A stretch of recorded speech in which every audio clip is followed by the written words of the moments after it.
জগতের উম্মত উম্মতিরা তোমরা শুনে নাও আমার আল্লাহ পাক রব্বুল আলামিন জগতের মধ্যে দুইটা জায়গায় জান্নাত দিয়েছে, যেই জায়গায় কোনো রকমের সন্দেহ নাই, যেই জায়গায় কোনো রকমের আপনার সন্দেহের অবকাশ নাই।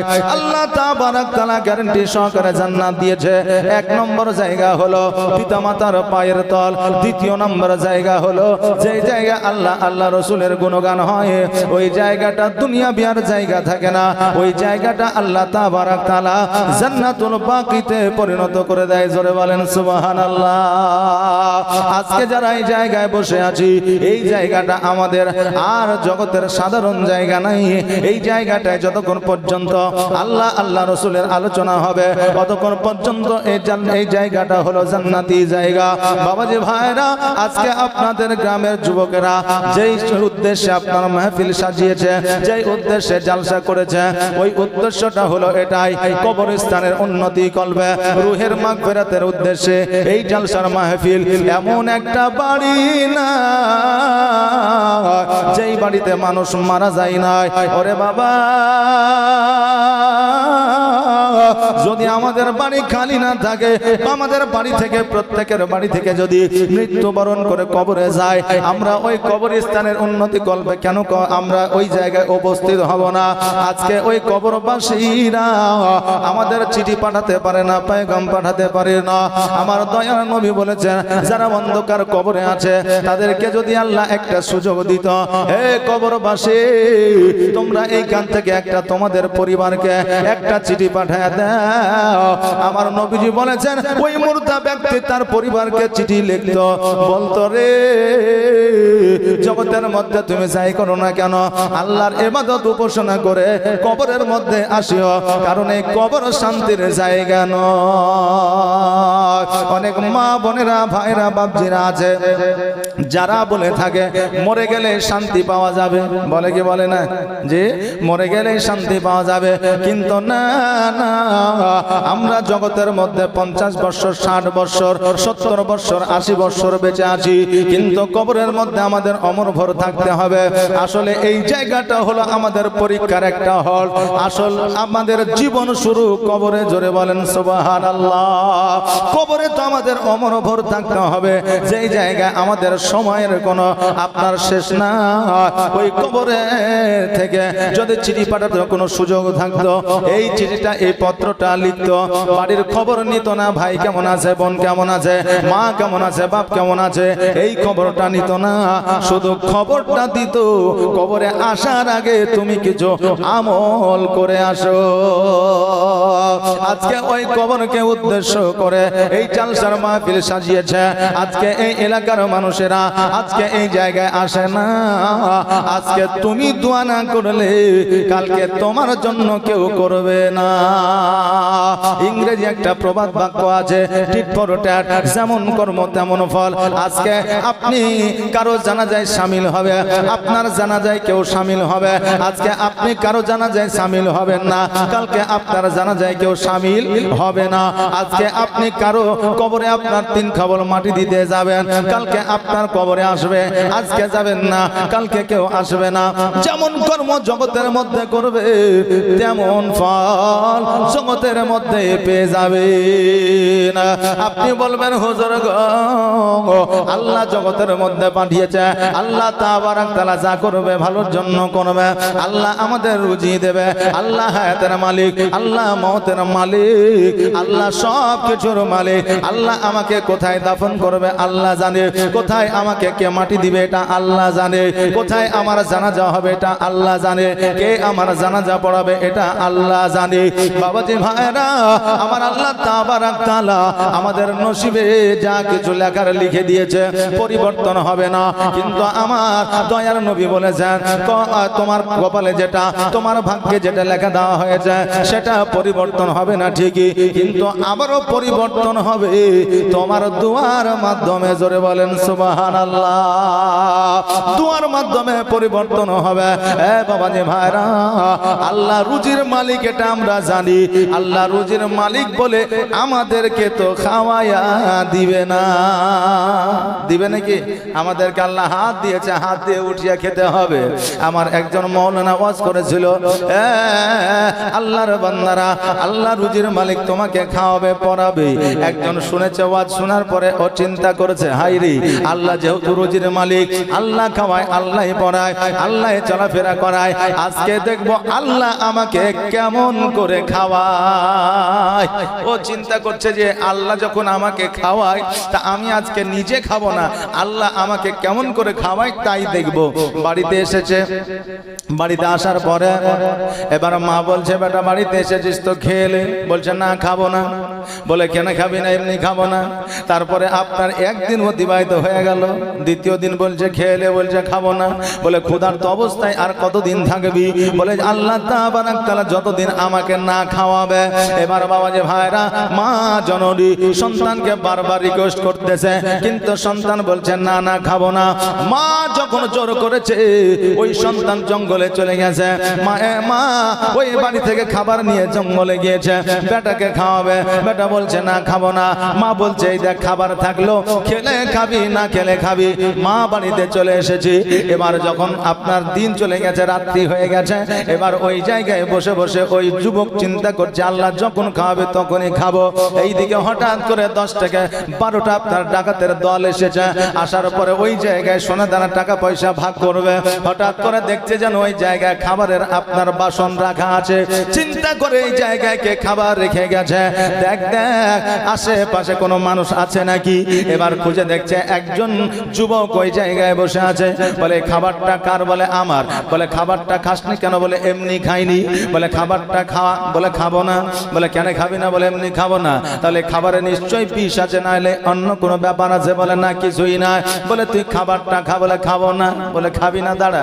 ওকে জোর করে ধরে নিয়েছে, বুঝলেন, গালে ফাড়াফাড় 2-4টা চড় মেরেছে। যেমনই চড় মেরেছে অমনি বাবা আপনার খেতে আরম্ভ করেছে। অনেক সময় মার এমনই একটা ওষুধ বিভিন্ন কাজে লাগে, লাগে না? মার এমন একটা ওষুধ বিভিন্ন কাজে লাগে। এবার যখন 2-4টা চড় পড়ে গেছে, খেতে আরম্ভ করেছে। পরের দিন মাওলানার কাছে গিয়েছে। যাওয়ার পরে বলছে, মাওলানা আপনি ওয়াজের মাধ্যমে বলেছিলেন আল্লাহ খাওয়ায়, আল্লাহ চলায়, আল্লাহ পড়ায়, কিন্তু এটা তো বলেন না না খেলে আল্লাহ মেরে মেরে খাওয়ায়। এটা তো বলেন নাই যে আল্লাহ মেরে মেরে খাওয়ায়, আমাকে কালকে মেরে মেরে খাইয়েছে।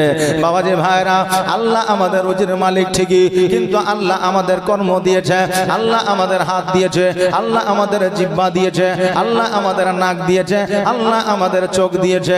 জিহ্বার মধ্যে 3000টা আপনার শিরা প্রশিরা আছে। যেই জিহ্বা অনেক রকমের স্বাদ আপনার গ্রহণ করতে পারে। দেখবেন আল্লাহ তাবারাক তাআলা মানুষের জিহ্বার মধ্যে এমন একটা জিনিস দিয়েছে, আপনি শাক, একই শাক 3 প্রকারের খেলে 3 প্রকারের স্বাদ পাওয়া যায়। গোশত খেলে আলাদা স্বাদ, খাসির গোশত খেলে আলাদা স্বাদ, মুরগির গোশত খেলে আলাদা স্বাদ। পানকে পান না স্বাদ আলাদা? কি করে হয়? আল্লাহর মহিমা কেমন দেখেন।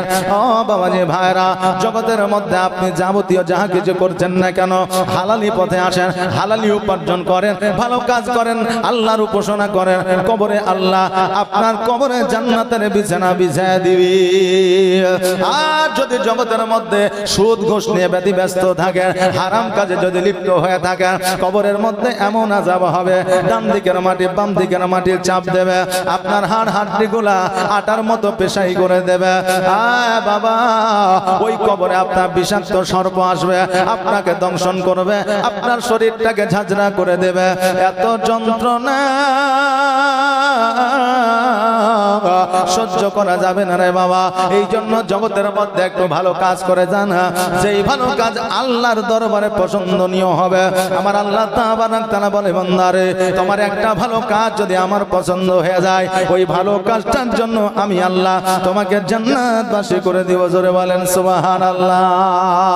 আজকে জগতের মধ্যে আমাদের কষ্ট করতে হয় না, যুদ্ধের ময়দানে যেতে হয় না, জিহাদ করতে হয় না, নিজের সন্তানকে কতল করতে হয় না, নিজের সন্তান প্রাণকে শহীদ করতে হয় না, কিন্তু এমন একটা সময় ছিল যেই সময় ইসলামের জন্য জিহাদ করতে হয়েছে, যেই সময় ইসলামের জন্য প্রাণকে বাজি রাখতে হয়েছে, যেই সময় ইসলামের জন্য যুদ্ধের ময়দানে যেতে হয়েছে, যেই সময়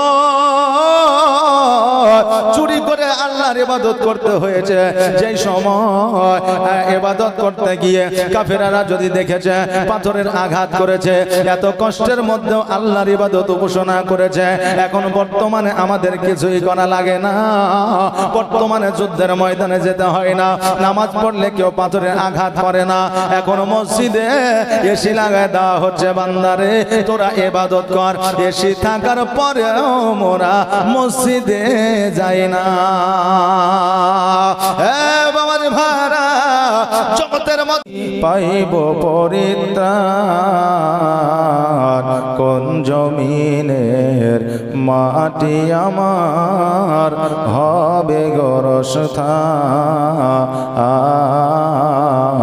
কোন জমিনের মাটি আমার হবে গোরস্থান।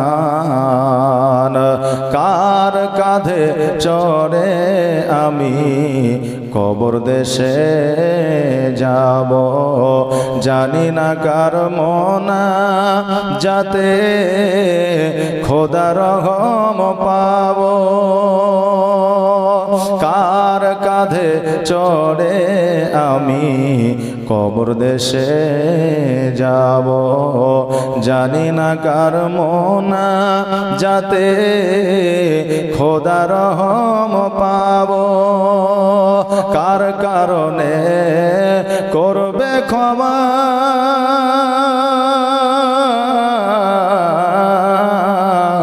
কার কারণে করবে ক্ষমা আল্লাহ মেহেরবান, কোন জমিনের মাটি আমার হবে গোরস্থান, কোন জমিনের মাটি আমার হবে গোরস্থান। আল্লাহুম্মা সাল্লি আলা সাইয়্যিদিনা মাওলানা মুহাম্মদ ওয়া আলা আলি সাইয়্যিদিনা মাওলানা মুহাম্মদ। আলহামদুলিল্লাহ, সমস্ত প্রশংসা সেই মহান করুণাময় আল্লাহ, যিনার কুদরতে সারা বিশ্ব লালন ও পালন, যিনি আপনাকে আমাকে এই পবিত্র মাহফিলে আসার, বসার, কাউকে বলার, কাউকে শোনার শক্তি বা সুযোগ দান করেছেন। তিনারই শুকরিয়া আদায় করে সকলে উচ্চ আওয়াজে ভক্তি ভরে কৃপণতা না করে মন থেকে অন্তর থেকে একবার পড়ি আলহামদুলিল্লাহ। তারপরে পরে আকা মৌলা জনাবে মুহাম্মদ রাসূলুল্লাহ সাল্লাল্লাহু তাআলা আলাইহি ওয়াসাল্লামের প্রতি লাখো কোটি দরুদ ও সালাম শান্তির ধারা বর্ষিত হোক, অর্পিত হোক, নাজিল হোক। তাই সকলে আমরা আবারও পড়ি আল্লাহুম্মা আমিন। আল্লাহ তাবারাক তাআলা বললেন, আল্লাহু আলিউল্লাযিনা আমানু ইন কুনতুম মুমিনিন। যারা আল্লাহ ওয়ালা হয়, যারা মুমিন ব্যক্তি হয়, মুত্তাকিন হয়, সালেহীন হয়, সলিহা হয়, তাদের এই জগৎ পরের জগতে কোনো বাধা বিপদ থাকে না। জোরে বলেন সুবহানাল্লাহ। বাপজি ভাইরা, আমার মায়েরা, আগামী কালকে আমরা ঈদুল আজহা পার করেছি, নাকি বলেন? যে অতিবাহিত করেছি, কিন্তু ওই ঈদুল আজহাতে যে কুরবানি আমরা দিয়েছি তার গোশত এখনো পর্যন্ত আছে, আমরা খাচ্ছি, নাকি বলেন? কুরবানির গোশত আর জগতের গোশতর মধ্যে পার্থক্য আছে না নাই? জি আছে। কেমন? আপনি যখন অন্য সময় গোশত খাবেন আপনার ইমিউনিটি পাওয়ার বাড়বে, বা হয়তো শরীরে রক্ত হবে, বা হয়তো আপনার প্রেশার হাই হবে, নাকি বলেন? কিন্তু এই কুরবানির গোশত যখন খাবেন এতে আপনার শরীরের উপকারও হবে, আর প্লাস পয়েন্ট হলো আপনি নেকির অধিকারী হবেন। জোরে বলেন সুবহানাল্লাহ। বাপজি ভাইরা, আমার মায়েরা, ঠিক তেমনি এই গোশত খাওয়ার পরে যেমন নেকিও পাওয়া যায় এবং আমাদের শরীরের উপকারও হয়, আমরা যে মাহফিলে আজকে বসে আছি এই মাহফিলে আমরা বসে থেকে নেকিও পাবো, এবং এই রাত্রিটা যদি আল্লাহর দরবারে কবুল হয়ে যায় তা আমরা যতজনই আছি কাল কিয়ামতের দিনে জান্নাতি হয়ে যাব। জোরে বলেন আমিন। বাপজি, আজকে গরম পড়ছে, এটা আমাদের সকলেরই অসুবিধা হচ্ছে, নাকি বলেন? না আপনার আমার শুধু? সবাইকে গরম লাগছে। এখন কথা হলো যার বাড়িতে এসি আছে তাকে গরম লাগবে না নাকি? তার বাড়িতে এসি আছে বেরাদার। তবে যদি আপনাদের এসির প্রয়োজন হয় কিনা লাগবে না, কুটুম সদর বাড়িতে আসে না, আসে মিষ্টি নিয়ে আসে, আপেল নিয়ে আসে, বেদানা নিয়ে আসে, তাদেরকে বলবেন যে এই মিষ্টি আপেল কলা বেদানা না নিয়ে এসে একটা এসি নিয়ে বেড়াতে আসিও। জি, তাহলে এসি আর কিনতে হবে না বাবজি। তো এই গরম সকলকেই লাগছে, সবাইকে গরম আপনার আল্লাহর তরফ থেকে দেওয়া হয়েছে। কারণ গরম পড়েছে বলে আমাদের যে ক্ষতি তা নয়, কারণ আল্লাহ যেটা দেয় সেটা আমাদের ভালোর জন্য দেয়। আজকে যে আপনি গরমে আছেন, এই গরমে আমাদের শরীর থেকে কত জীবাণু যে বের হয়ে যাচ্ছে এটা আমরা নিজেও বুঝতে পারছি না। অতএব জগতে ঠান্ডার প্রয়োজন আছে, গরমের প্রয়োজন আছে। তবে আবহাওয়া যেমনই হোক না কেন আল্লাহর ইবাদত করতে হবে না? হবে না? যে হবে। কারণ আজকে আপনাদের এই এলাকায় এসেছি, একটা ইসলামিক মাহফিল জালসা হচ্ছে, এই জায়গায় মানুষ হয়তো আসছে না, আমরা মনে করছি যে হয়তো গরমের জন্য আসছে না। গরম যদি মনে করে না আসি, কাল কিয়ামতের দিনে এর চাইতো আপনার কত কোটি কোটি গুণ বেশি গরম থাকবে, যেই গরম সহ্য করতে পারবো না। আমার দয়ার নবী মায়ার নবী সাল্লাল্লাহু তাআলা আলাইহি ওয়াসাল্লাম বলেছে,